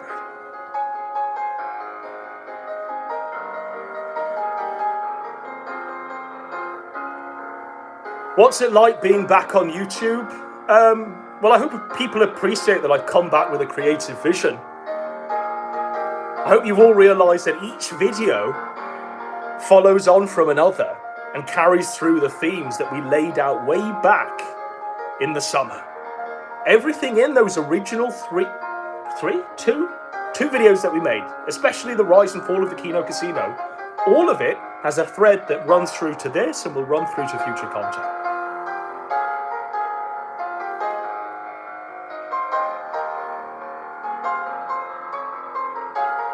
Okay, well, let's Q&A Persip as he's in the chat. Question, perspicacity. What's going on behind the scenes? Where was the last show? We'll wait for Persip to respond. Why didn't the show happen last Friday? Eyes on you, Persip. Let's go.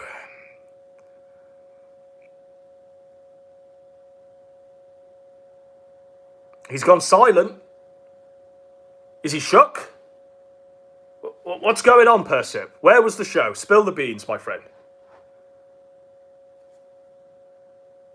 There will be no shows with me. Next question. Why? What's happened?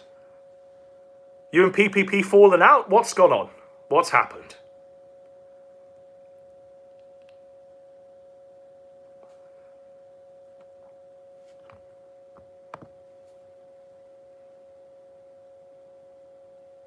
Andy will be back, he says.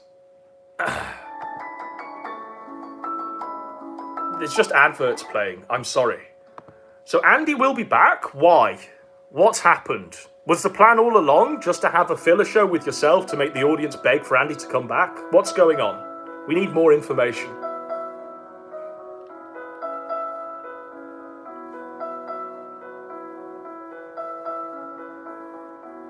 All eyes on Persip, by the way.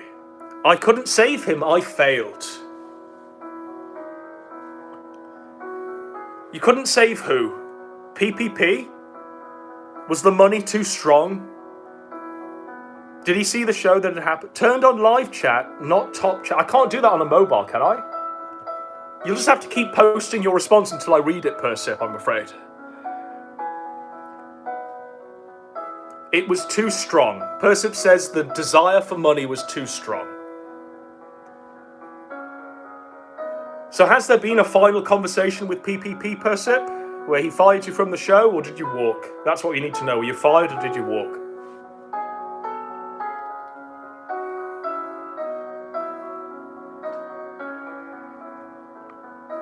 I don't need to spell it out. Well, I hope you appreciate the music we've got in the background, because we need to all know whether your heart will go on. Whether, when Warski fucking goes crazy again and snorts a box of wine on stream, whether you'll come running back and do a show with Ashton again. He says, I'm not doing a show with Warski. So the plan was to have the three of you on the show?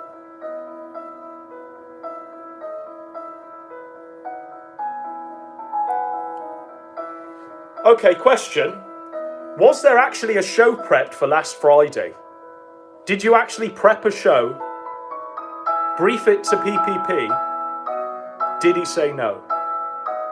And why?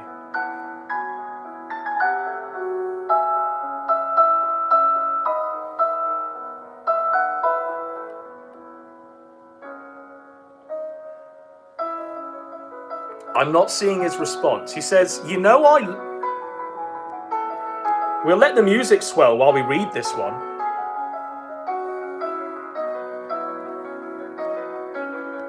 He says, right, you know I love Ashton, but my love for him isn't enough for that level of humiliation.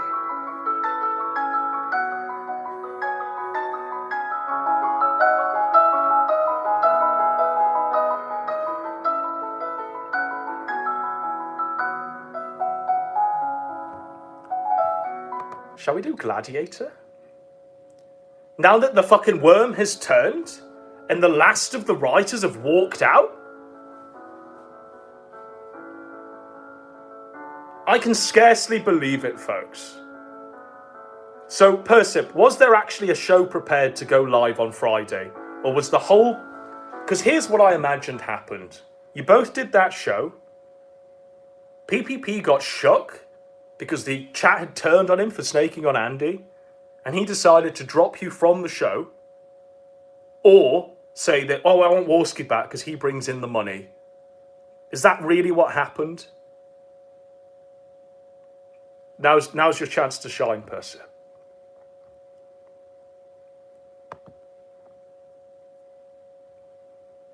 I hope there's an answer coming.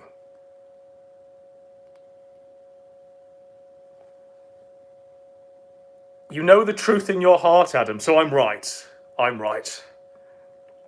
Now, clearly, it wasn't the best to bring you onto the show, right? Clearly, it looked as though, from an outside perspective, that you were on the show purely to make Andy look good and the audience to beg for Andy to come back. But here's the thing. The audience hated both of you mutually. The audience despised both of you mutually. And the fact of the matter is, when he brings back Warski onto his show, people are going to be calling him a fat snake who knows his place now. Literally the new anal vape. The audience will have completely shot all of their good feeling for PPP. And it very definitely will be Andy's show. Persip says it breaks his heart. Well, there you go. The love of money is strong, I'm afraid. Can you tell me Squire's involvement in all this, Persip, please? Pressing questions that need an answer.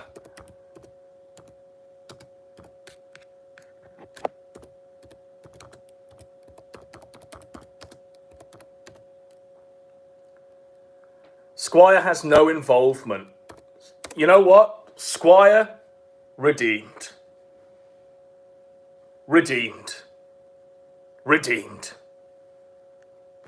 Persip asked him to do the opening. Right.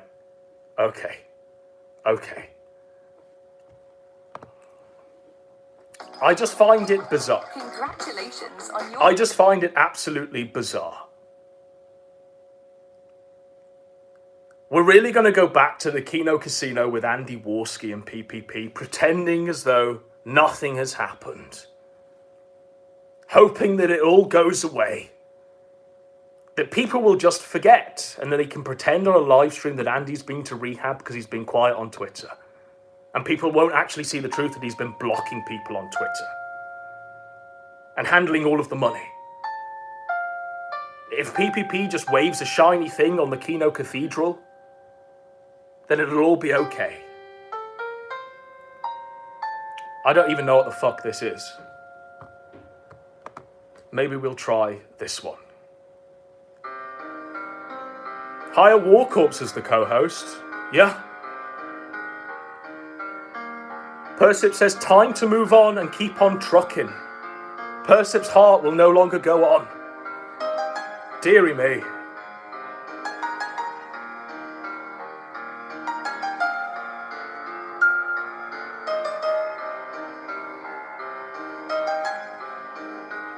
Back to Nick and Ralph, don't you know it, folks? Back to Nick and Ralph content, ad infinitum. Are they waiting for No Ralph November to end, Persip, or are they back next week? Are they back this Friday even?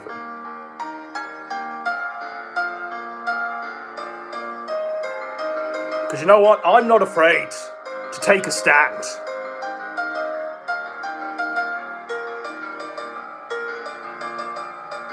Who knows?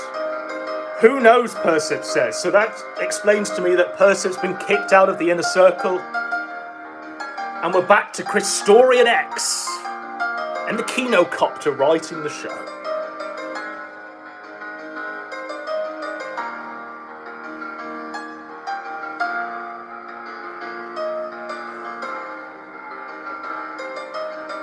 Have you got any more juicy details to drop, Persip?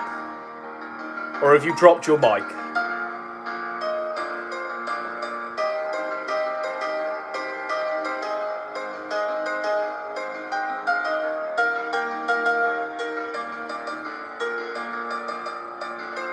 Persip staying silent. His mic has been dropped. Well, hopefully we can get it. Oh, he says, no, I moved on. It's clear that PPP has his own ideas on what he wants. I'm breaking out of this cage.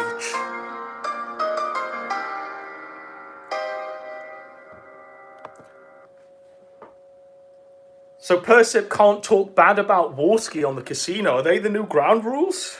We can't talk bad about Warski on the Kino Casino? Dearie me. Dearie me, folks.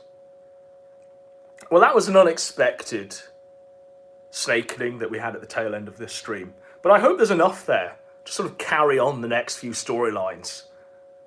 Because whilst I try and process all of this, we'll be probably back for the stream snipe, eh?